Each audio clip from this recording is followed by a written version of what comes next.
Okay, then let's get rid of these quickly.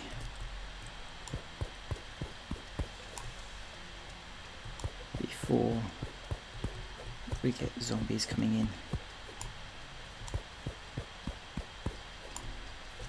Ooh, ghosts too.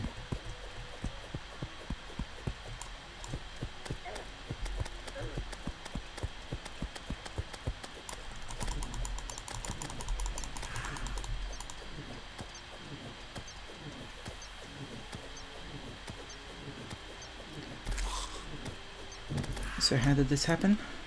Well, I was doing some resource gathering and had a slime rain spawn in, but I didn't manage to pause the game correctly because of course a slime rain would have been good to record, and left it on in the background for a while, which caused me to die just a little bit. Here we go, making some progress now.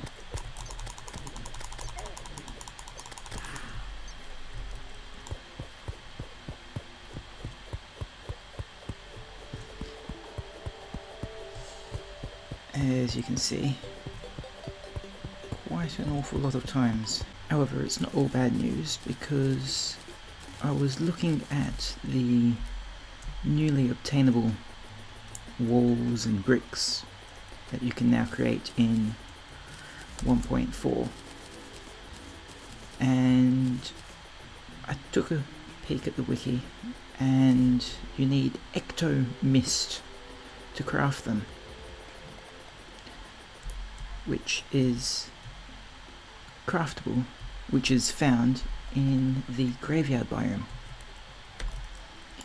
So if I want to use some of them, I'll have to create an artificial graveyard biome, creating an artificial one of course, because I don't want one right at spawn.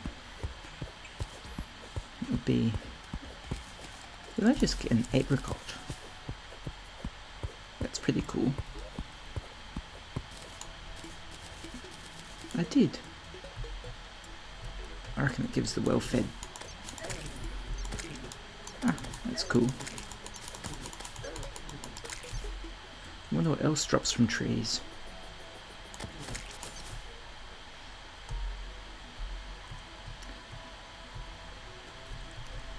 So yes, I need to create an artificial graveyard biome.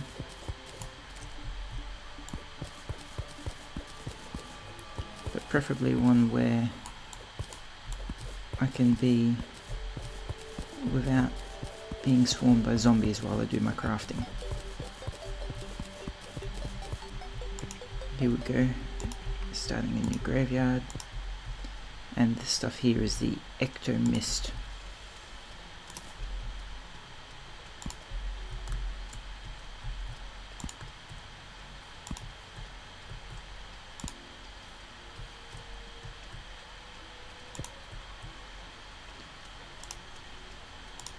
Which, if I create a workbench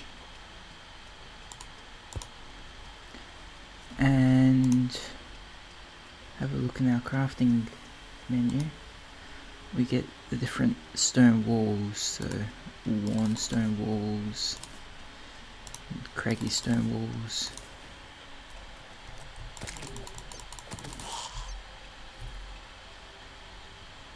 which will be very useful for constructing a base. And you get rocky dirt walls, rough dirt walls, and there's a whole heap of them as well.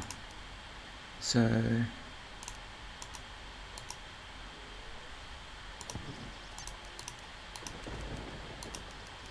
and you get lightning as well. I wonder if that's a graveyard biome or just a weather event.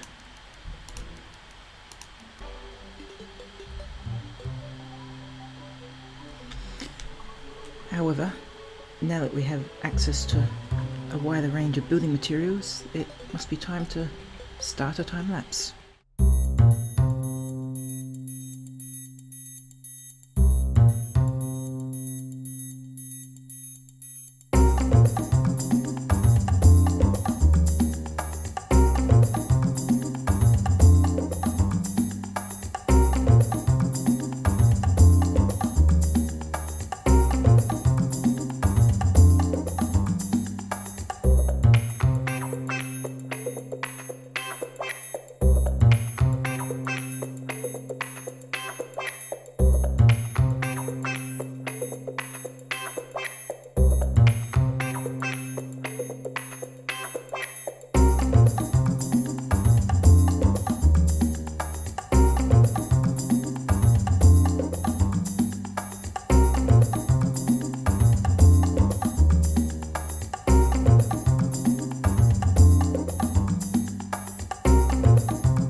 we interrupt this time lapse to bring you some slime rain. In the middle of the night, of course.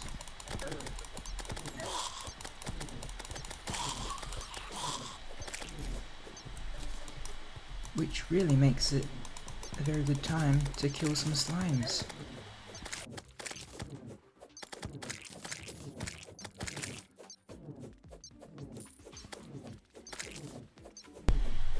And now we have a pinky, which, well, you know, it's a pinky. We get some pink gel.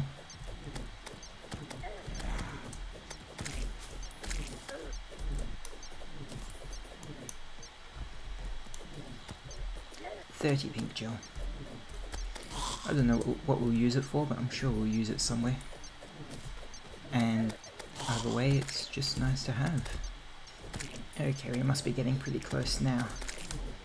I'll probably cut most of the slime killing section, given that hasn't changed a whole lot in 1.4.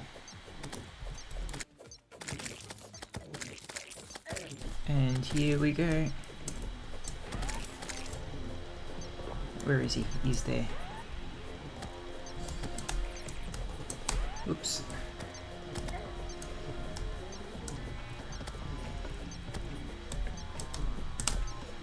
Oh. Bit sloppy.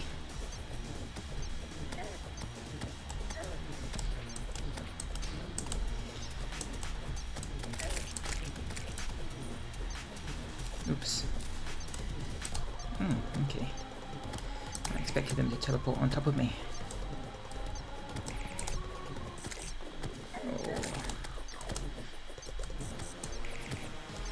Oh no, I gotta get out of here.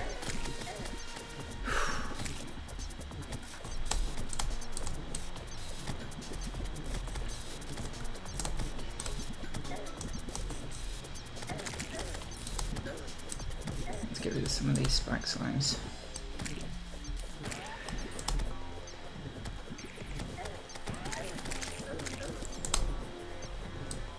Oops.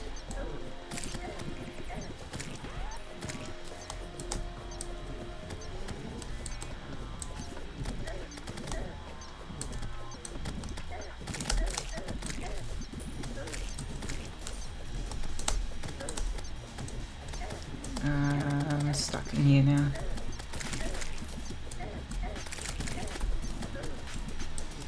I need to heal. 10 seconds.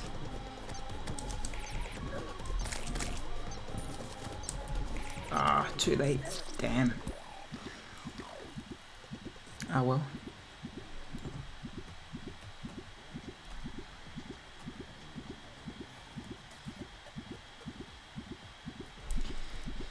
I guess we'll have to try again sometime. Those spike slimes are annoying.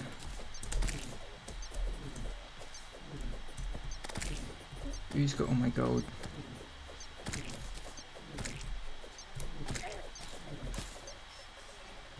Maybe I picked it all up. Okay. Resume the time lapse.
the time lapse is over. This is the current state of the build. You may notice there's a couple of changes that didn't occur in the time lapse because I have since recorded more footage that didn't record properly, and since looking at a black screen isn't very interesting, I am now having to re-record some of those things that I have recorded, including this short tour. So fairly standard architecture, pretty much just a box with a few split levels. I quite enjoy having mostly platforms but a few solid blocks. Just the kind of building that I like to do, and I always stick in the fireplace and a chimney. Don't know why, I just like it, I guess. You can see I've got a foundation down here, which is based pretty strongly off of Chaos's style of building foundations, so I'll link to a relevant video in the description. Check it out. Chaos is a great Terraria builder. And so we've got a few NPC houses. We've got the guide down here. What I've done is I've split up the crafting and the storage. So down here we've got weapons. I've also stuck in the Tinkerer's Workshop. Spoiler alert, we now have a Goblin Tinkerer. Up here we've got sort of landscaping and furniture, and over here we've got potions. I've got a chest for fishing supplies, that sort of thing. And up here we have an attic with a hoik to get in, or a trapdoor. So in the attic you store everything that you don't want. I might end up selling these if I need gold. So that's all the excess accessories and whatnot. And we also have a revamped arena with a nurse's house, almost a hospital, with all the marble. It's also got a sink, which makes it an excellent place to insert a plug. So if you've enjoyed what you've seen so far, mistakes and all, or if you just really like the idea of crowdsourcing creativity, subscribe to the channel. It's free. No need to hit the notification bell because you'll just see my videos in your subscription feed. But it'll help out the channel a lot, and it will let you be able to find my videos faster. So yes, we've also got a revamped arena. Just make it look a little bit nicer. It still functions using wooden beams here. I think they're boreal wood beams, just for aesthetics. Makes it look like it's being held up. And hammering platforms gives you this nice little decorative piece. They're technically stairs, but you won't be able to tell. Just looks nice. And we also have the first pylon. We'll be adding more in the next few episodes, so keep an eye out for those. At the moment it doesn't do anything on account of there only being one. That just about sums it up, except we also have a zoologist, and from a zoologist we bought a cat license. Although since we bought the cat license, I believe that means we can't buy another one. Also bought a whip, which was up here because it's pretty weak, but satisfying to use. So I look forward to finding more whips in the future. And from the cat license we got Garfield the cat, who is a little hard to access. You can pet him. A lot easier to see during the daytime when he's walking around a bit.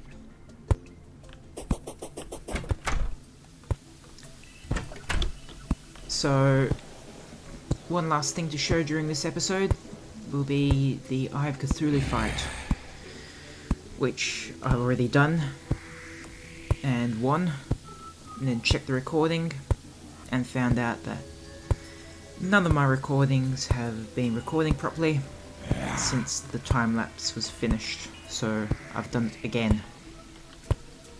So enjoy that. It's 12 AM at the moment, so we don't have long. I have lost a speed boost because I crafted it into a higher speed boost, and I thought it not fair to use it against the Eye of Cthulhu. What it does mean though is I'll be at a slight disadvantage. However, since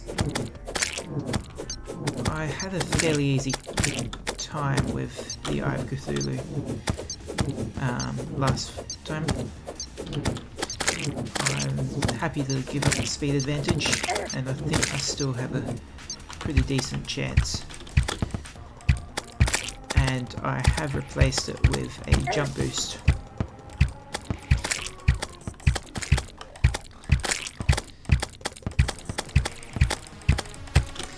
Now, given I started this fight in the middle of the night, we'll have to be a little bit quick.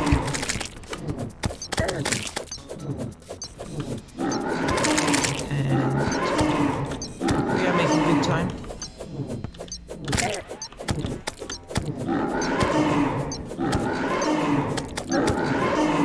Although I am slower than I expected. Oops.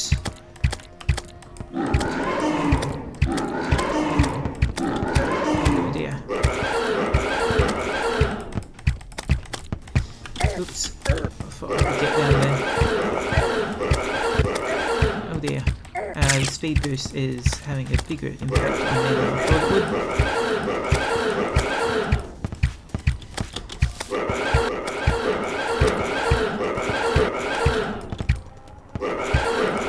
But we are nearly done. Let's switch back to melee for the final few.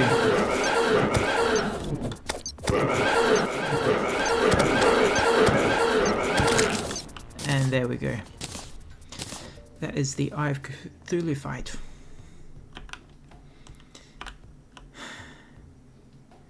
So I have already opened up the treasure bag. You can do it again since we've got another one. And get some more demonite ore, which I've already used and crafted. And you can probably guess I've already fought an goblin invasion. Made a fair bit of progress in this footage that didn't record properly. I've crafted the Blood Butcher, the Light's Bane. We will of course be working towards the Terror Blade, and from that I believe the Zenith. So yes, that's the fight I promised, and I'll see you next episode.